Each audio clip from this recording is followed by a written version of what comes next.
दोस्तों, अगर आप भी कहीं नौकरी करते हैं और आपका भी एक पीएफ अकाउंट है और आप अपने पीएफ अकाउंट से पैसा निकालना चाहते हैं और उसके लिए ऑनलाइन अप्लाई करना चाहते हैं, तो आज की यह वीडियो आपके लिए बहुत ही इंपॉर्टेंट है। क्योंकि आज की इस वीडियो में मैं आपको डिटेल में बताने वाला हूं कि आप अपने पीएफ अकाउंट से कब और कितना पैसा निकाल सकते हैं और उसके लिए ऑनलाइन आप कैसे अप्लाई कर सकते हैं, उसका एकदम डिटेल डेमो आपको मैं दूंगा।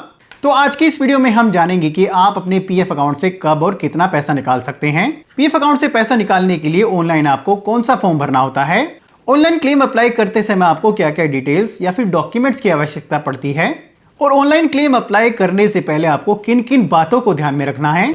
ऑनलाइन क्लेम अप्लाई करने के कितने दिनों बाद आपके पीएफ अकाउंट से पैसा आपके बैंक अकाउंट में ट्रांसफर कर दिया जाता है। क्या हम पीएफ अकाउंट से पूरा बैलेंस निकाल सकते हैं, यानी कि पीएफ के साथ साथ पेंशन का पैसा भी निकाल सकते हैं। ऑनलाइन क्लेम अप्लाई करने के बाद आप उसका स्टेटस कैसे ट्रैक कर सकते हैं।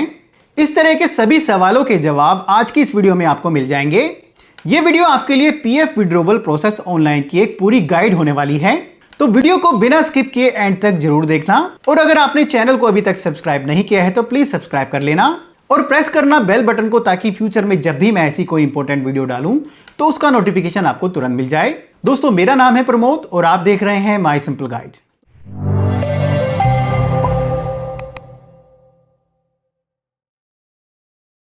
दोस्तों, आप अपने पीएफ अकाउंट से दो कंडीशंस में पैसा निकाल सकते हैं, पार्शियल पीएफ विड्रॉवल और फुल पीएफ विड्रॉवल। यहां पर पार्शियल पीएफ विड्रॉवल का मतलब है कि आप नौकरी करते हुए अपने पीएफ अकाउंट से कुछ अमाउंट निकाल सकते हैं, यानी कि पार्शियल अमाउंट निकाल सकते हैं, जिसे एडवांस पीएफ विड्रॉवल भी कहा जाता है। नौकरी करते हुए आप अपने पीएफ अकाउंट से अलग अलग कंडीशंस में पैसा निकाल सकते हैं, यानी कि अलग अलग पर्पज के अनुसार पैसा निकाल सकते हैं। किस पर्पज के अनुसार आप कितना पैसा निकाल सकते हैं, अगर आप डिटेल में जानना चाहते हैं तो उसकी एक पीडीएफ फाइल का लिंक मैं आपको नीचे वीडियो के डिस्क्रिप्शन में डाल दूंगा। उस पीडीएफ फाइल में आप डिटेल में पढ़ सकते हैं कि आप अपने पीएफ अकाउंट से नौकरी करते हुए पार्शियल पीएफ कब और कितना निकाल सकते हैं। क्योंकि इस वीडियो में अगर मैं आपको बताने लगूं तो ये वीडियो बहुत ही लंबी हो जाएगी। अब बात करते हैं फुल पीएफ विड्रॉवल की, यानी कि पीएफ फाइनल सेटलमेंट की।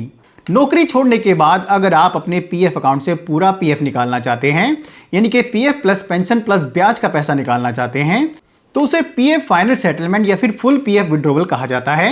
अगर आप नौकरी छोड़ चुके हैं और आपको नौकरी छोड़े 2 महीने से ज्यादा समय हो चुका है और आप अनएम्प्लॉयड हैं और आपका टोटल सर्विस पीरियड 1 महीने से ज्यादा और 113 महीनों से कम है, तो आप अपने पीएफ अकाउंट से फुल पीएफ निकाल सकते हैं, यानी कि PF final settlement claim apply कर सकते हैं। अब बात करते हैं कि दोनों तरीकों से पीएफ अकाउंट से पैसा निकालने के लिए आपको कौन कौन से फॉर्म अप्लाई करने होते हैं। तो अगर आप नौकरी करते हुए अपने पीएफ अकाउंट से पार्शियल पीएफ निकालना चाहते हैं, यानी कि एडवांस पीएफ निकालना चाहते हैं, तो उसके लिए आपको फॉर्म 31 भरना होता है। और अगर आप नौकरी छोड़ने के बाद PF final settlement claim apply करना चाहते हैं, यानी कि पीएफ अकाउंट से पूरा बैलेंस निकालना चाहते हैं, तो उसके लिए आपको फॉर्म 19 और फॉर्म 10C अप्लाई करना होगा। चलिए अब जानते हैं कि आप ऑनलाइन अपने पीएफ अकाउंट से पैसा निकालने के लिए कैसे अप्लाई कर सकते हैं। चलते हैं कंप्यूटर स्क्रीन पर और जानते हैं। तो सबसे पहले आपको अपने कंप्यूटर पर या फिर अपने फोन पर ईपीएफओ पोर्टल को ओपन करना है। जो प्रोसेस आज मैं आपको बताऊंगा वो आप अपने फोन पर या फिर कंप्यूटर पर दोनों पर कर सकते हैं। पोर्टल का डायरेक्ट लिंक आपको नीचे वीडियो के डिस्क्रिप्शन में मिल जाएगा, जहां से आप क्लिक करके डायरेक्ट पोर्टल पर पहुंच सकते हैं। पोर्टल ओपन करने के बाद यहां पर राइट हैंड साइड में आप देखेंगे आपको कुछ ऑप्शंस दिखाई देंगे। इन ऑप्शंस में से आपको online claim member account transfer option पर क्लिक करना है। जैसे ही आप क्लिक करेंगे आपके सामने यूनिफाइड मेंबर पोर्टल खुल कर आ जाएगा और यहां पर राइट हैंड साइड में आप देखेंगे आपको एक लॉगिन स्क्रीन दिखाई देगी, जहां पर आपको अपनी लॉगिन डिटेल्स के साथ लॉगिन करना है, यानी कि अपना यूनिवर्सल अकाउंट नंबर भरना है, अपने पासवर्ड को भरना है और नीचे साइन इन ऑप्शन पर क्लिक कर देना है। यहां पर अगर आपके पास आपका यूनिवर्सल अकाउंट नंबर नहीं है या आप भूल गए हैं, तो आप ऑनलाइन ही अपने यूनिवर्सल अकाउंट नंबर का पता लगा सकते हैं। वो कैसे, उसकी डिटेल वीडियो का लिंक मैं आपको नीचे डिस्क्रिप्शन में डाल दूंगा, आप चेकआउट कर सकते हैं। और उस यूनिवर्सल अकाउंट नंबर को पता लगाने के बाद उसे आपको एक्टिवेट करना होगा और एक पासवर्ड को क्रिएट करना होगा। उसके बाद आपको दोनों लॉगिन डिटेल्स आपके पास आ जाएगी। तो यहाँ पर यूनिवर्सल अकाउंट नंबर भरने के बाद, पासवर्ड भरने के बाद नीचे साइन इन ऑप्शन पर जैसे ही आप क्लिक करेंगे आपके रजिस्टर्ड मोबाइल नंबर पर एक ओटीपी प्राप्त होगा।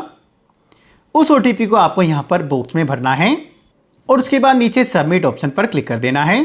जैसे ही आप क्लिक करते हैं आप देखेंगे आपका यूनिफाइड मेंबर पोर्टल पर लॉगिन कंप्लीट हो जाएगा और कुछ इस तरह से आपको इंटरफेस दिखाई देगा। तो यहाँ पर पीएफ अकाउंट से पैसा निकालने के लिए अप्लाई करने से पहले आपको कुछ बातें हैं जो ध्यान में रखनी है और आपको इंश्योर करना है कि आपके पीएफ अकाउंट में आपकी केवाईसी अपडेट है या नहीं। ऑनलाइन पीएफ अकाउंट से पैसा निकालने के लिए अप्लाई करने से पहले आपको ये इंश्योर करना है कि आपके पीएफ अकाउंट में आधार, बैंक और पैन केवाईसी अपडेटेड हो। पीएफ अकाउंट की केवाईसी का स्टेटस ट्रैक करने के लिए आपको सिंपली ऊपर मैनेज मेन्यू पर जाना है और वहां पर केवाईसी ऑप्शन को चुनना है। जैसे ही आप ऑप्शन को चुनेंगे आपके सामने जितनी भी केवाईसी आपके पीएफ अकाउंट में अपडेटेड है वो आपके सामने आ जाएगी। उसका स्टेटस आप यहां से आसानी से चेक कर सकते हैं। और अगर आपके पीएफ अकाउंट में बैंक या पैन केवाईसी अपडेट नहीं है तो आप उसे अपडेट कराने के लिए ऑनलाइन ही रिक्वेस्ट डाल सकते हैं। वो कैसे, उसकी डिटेल वीडियो का लिंक भी आपको नीचे वीडियो के डिस्क्रिप्शन में मिल जाएगा, आप चेकआउट कर सकते हैं। केवाईसी चेक करने के बाद दूसरा सबसे इंपॉर्टेंट काम आपको ये करना है, अगर आप PF final settlement claim apply कर रहे हैं तो आपको अपने पीएफ अकाउंट की डेट ऑफ एग्जिट को चेक करना है।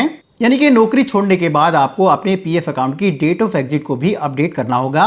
पार्शियल पीएफ विड्रॉवल के केस में ये डेट ऑफ एग्जिट का अपडेट होना जरूरी नहीं है। उसके बाद पीएफ फाइनल सेटलमेंट के केस में, यानी कि अगर आप नौकरी छोड़ने के बाद पूरा बैलेंस निकालने जा रहे हैं, यानी कि PF final settlement claim apply करने जा रहे हैं, तो उसमें आपको ये भी चेक कर लेना है कि अगर आपने एक से ज़्यादा कंपनीज में काम किया है, यानी कि अगर आपके मल्टीपल पीएफ अकाउंट है तो उन सभी पीएफ अकाउंट को आपको पहले मर्ज कर लेना होगा। यानी कि पुराने सभी पीएफ अकाउंट का बैलेंस करंट पीएफ अकाउंट में ट्रांसफर कर लेना होगा। उसके बाद ही आपको PF final settlement claim apply करना है। पार्शियल पीएफ विड्रॉवल के केस में भी ये इंपॉर्टेंट होता है।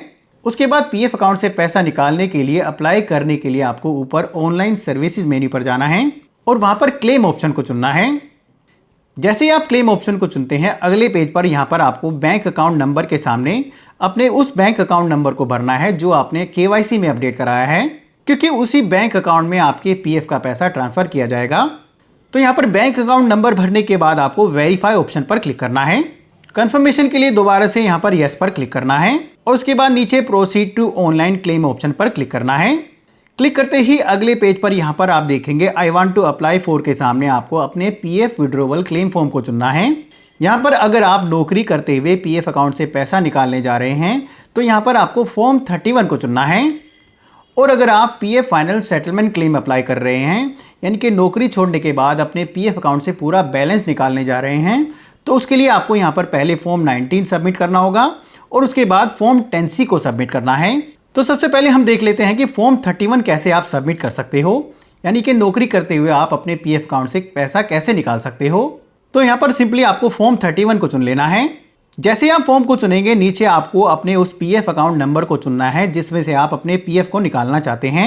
उसके बाद नीचे आपको अपने पीएफ निकालने के पर्पज़ को चुनना है, यानी कि किस पर्पज़ के अंतर्गत आप अपने पीएफ अकाउंट से पैसा निकालना चाहते हैं। उसके बाद नीचे आप अपने पीएफ अकाउंट से कितना पीएफ निकालना चाहते हैं उसकी अमाउंट भरनी है। अमाउंट भरने के बाद नीचे आपको यहाँ पर अपने कंप्लीट एड्रेस को भरना है। ये एड्रेस आपका आधार कार्ड के अकॉर्डिंग होना जरूरी है। एड्रेस भरने के बाद नीचे आपको गेट मोबाइल ओटीपी ऑप्शन पर क्लिक करना है। क्लिक करते ही आपके आधार कार्ड के साथ रजिस्टर्ड मोबाइल नंबर पर एक ओटीपी प्राप्त होगा। उस ओटीपी को आपको नीचे यहाँ पर भरना है और नीचे validate OTP and submit claim form option पर क्लिक कर देना है। जैसे ही आप क्लिक करेंगे आपका पीएफ विड्रॉवल क्लेम फॉर्म यहाँ पर सक्सेसफुली सबमिट हो जाएगा, यानी कि partial PF withdrawal claim form यहाँ पर सक्सेसफुली सबमिट हो जाएगा। उसके बाद अगर आप नौकरी छोड़ने के बाद पीएफ अकाउंट से पूरा बैलेंस निकालना चाहते हैं, यानी कि PF final settlement claim apply करना चाहते हैं, तो उसका प्रोसेस भी एकदम सेम है। सिंपली आपको ऑनलाइन सर्विसेज पर जाना है और वहां पर क्लेम ऑप्शन को चुनना है। उसके बाद अपने बैंक अकाउंट नंबर को वेरीफाई करना है और नीचे proceed to online claim option पर क्लिक करना है। अगले पेज पर यहां पर I want to apply for के सामने अब की बार आपको यहां पर फॉर्म 19 को चुनना है। जैसे ही आप फॉर्म को चुनेंगे यहां पर आप देखेंगे नीचे आपको एक ऑप्शन दिखाई देगा फॉर्म 15G। अगर आपका पीएफ विड्रॉवल अमाउंट 50,000 रुपए से ज्यादा है और आपका टोटल सर्विस पीरियड 5 साल से कम है तो आपके पीएफ विड्रॉवल अमाउंट पर टैक्स एप्लीकेबल होता है। तो ये टैक्स ना काटा जाए उसके लिए आपको एक डिक्लेरेशन फॉर्म यहाँ पर अपलोड करना होता है जिसे फॉर्म 15G कहते हैं। फॉर्म 15G आपको कहाँ से मिलेगा, कैसे भरना है और कैसे अपलोड करना है, अगर आप डिटेल में जानना चाहते हैं तो उसकी भी एक डिटेल वीडियो का लिंक मैं आपको नीचे वीडियो के डिस्क्रिप्शन में डाल दूंगा, आप चेकआउट कर सकते हैं। और अगर आपका यहाँ पर फॉर्म 15G एप्लीकेबल नहीं है तो इसे आप ब्लैंक भी छोड़ सकते हैं। उसके बाद नीचे आपको यहाँ पर अपने आधार कार्ड के अकॉर्डिंग अपने कंप्लीट एड्रेस को भरना है और नीचे गेट मोबाइल ओटीपी ऑप्शन पर क्लिक करना है।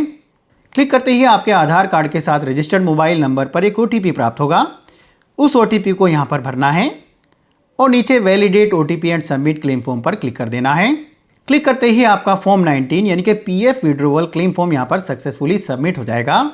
उसके बाद PF फाइनल सेटलमेंट के केस में आपको यहाँ पर फॉर्म 10C को भी सबमिट करना है, यानी कि pension withdrawal claim form 10C को भी यहाँ पर सबमिट करना है। तो उसके लिए भी आपको सेम प्रोसेस अपनाना है। ऊपर ऑनलाइन सर्विसेज पर जाना है और वहाँ पर क्लेम ऑप्शन को चुनना है। अपने बैंक अकाउंट नंबर को यहाँ पर वेरीफाई करना है। Proceed to online claim option पर क्लिक करना है और अगले पेज पर I want to apply for में यहाँ पर अब की बार आपको फॉर्म 10C को चुनना है। नीचे अपने कंप्लीट एड्रेस को भरना है और गेट मोबाइल OTP ऑप्शन पर क्लिक करना है। नीचे आधार OTP को यहाँ पर आपको दोबारा से भरना है और उसके बाद नीचे validate OTP and submit claim form option पर क्लिक कर देना है। जैसे ही आप क्लिक करेंगे आपका पेंशन विड्रोवल क्लेम फॉर्म भी यहाँ पर सक्सेसफुली सबमिट हो जाएगा। तो दोस्तों इस तरीके से आप अपने PF अकाउंट से पैसा निकालने के लिए, चाहे आप नौकरी कर रहे हैं या आप नौकरी छोड़ चुके हैं, उन दोनों केसेस में आप ऑनलाइन अप्लाई कर सकते हैं और अपने PF के पैसे को सीधे अपने बैंक अकाउंट में ट्रांसफ़र करा सकते हैं। ऑनलाइन अप्लाई करने के कुछ ही दिनों बाद आपके PF का पैसा आपके बैंक अकाउंट में सीधे ट्रांसफ़र कर दिया जाता है। और ऑनलाइन अप्लाई करने के बाद अगर आप उसका स्टेटस ट्रैक करना चाहते हैं तो सिंपली आपको फिर से यहाँ पर ऑनलाइन सर्विसेज मेन्यू पर जाना है और वहाँ पर ट्रैक क्लेम ऑप्शन को चुनना है। जैसे ही आप ऑप्शन को चुनेंगे आपने जितने भी क्लेम अप्लाई किए हैं उसका स्टेटस। तो दोस्तों इस तरीके से आप बड़ी आसानी से अपने PF अकाउंट से पैसा निकालने के लिए ऑनलाइन अप्लाई कर सकते हैं और पैसे को सीधे अपने बैंक अकाउंट में ट्रांसफ़र करा सकते हैं। वीडियो अगर पसंद आई है तो प्लीज़ लाइक कर देना और अपने दोस्तों को भेजना मत भूलना और ऐसी और भी वीडियोस के लिए प्लीज़ सब्सक्राइब करना मत भूलना। वीडियो को लेकर अगर आपकी कोई क्वेरी है तो आप नीचे कमेंट बॉक्स में लिखकर पूछ सकते हैं। अभी के लिए धन्यवाद। अगली वीडियो के साथ फिर से मिलेंगे। All the best.